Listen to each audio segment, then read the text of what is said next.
Night story. It was a Sunday afternoon, one of those December days with a chilly breeze. For some odd reason, I decided to go to church with my mom. We arrived and sat on one of the center pews, waiting for the service to begin. Suddenly, a young woman around 20 years old came in. She was with her mom, her husband, her godmother, and godfather. She could barely walk, her eyes were closed and her head hung low. They sat near us, whispering intensely among themselves. My mom and I tried to figure out what was going on because the girl didn't seem normal. So we stayed quiet, paying attention to see if the priest would say anything during the mass. I don't know why, but as I looked at the girl, I felt this coldness spreading through my body. Sometimes she would lift her head just a bit, and it looked like she wanted to say something to me. I tried to ignore her, but I couldn't stop thinking about what could be wrong with her. I don't know if it was all that thinking or something else entirely, but suddenly I got a pounding headache that made it hard to even hear the priest. I was scared. After the service ended, I approached the priest for a blessing. At the same time, the girl's relatives approached him too. They whispered something to him and I couldn't hear a thing. I wasn't the only one curious. Several people stayed, staring ahead, trying to figure out what was happening. They brought the girl forward. Some people extended their hands and began to pray softly. I looked at my mom. She looked back at me, confused. Then, the priest made a gesture to the family to come closer. He grabbed a piece of cloth he had draped over his arm and passed it behind the girl, covering her. Then he gently took her by the arm. And right at that moment, she collapsed to the floor, practically at my feet. My mom kept telling me to move out of the way, but I was frozen. I don't know if it was fear or just shock. Then the girl turned on the ground and opened her eyes. Pitch black eyes, huge, like they took up half her face. The veins on her forehead looked like they were about to burst. The priest grabbed his Bible and began to pray loudly while sprinkling holy water on her.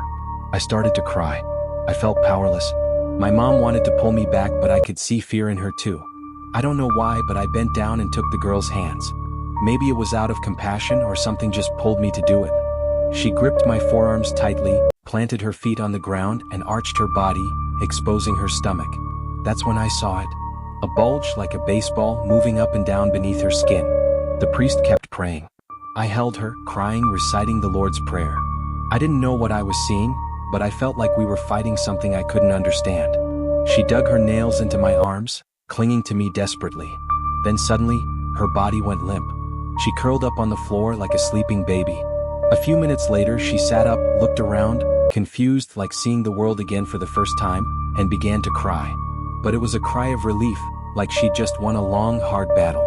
I looked down at my arms, covered in bruises from where she had gripped me. Thankfully, there were no deep cuts, just marks. But it didn't end there. I went home to change clothes. I was drenched in sweat and smelled strange. I felt exhausted, like I'd run 20 kilometers. My legs were shaking. I took a shower and went to bed. Around 4 in the afternoon, I woke up with a heavy feeling, like after being in the sun all day. My face was hot. I opened my eyes, and there she was. A woman sitting in the corner of my room, her back to me, her face buried in her hands, crying uncontrollably. And there I was again, frozen. Fear never lets me scream or move, it just paralyzes me. I pulled the blanket up to my neck and stared at her. She looked like a young woman, but then she slowly turned toward me, and her arms suddenly wrinkled and spotted, and where her face should have been, there was nothing. A black void. And even though she had no eyes, I knew she was looking at me. I couldn't move. I heard my mom talking to someone in the living room. I tried to yell, but nothing came out. Until, somehow, I managed to let out a faint breath, and then a muffled scream that turned into sobs. My mom rushed into the room, scared. I tried to explain, but I was still in shock. She said it was sleep paralysis and that maybe I hit myself waking up.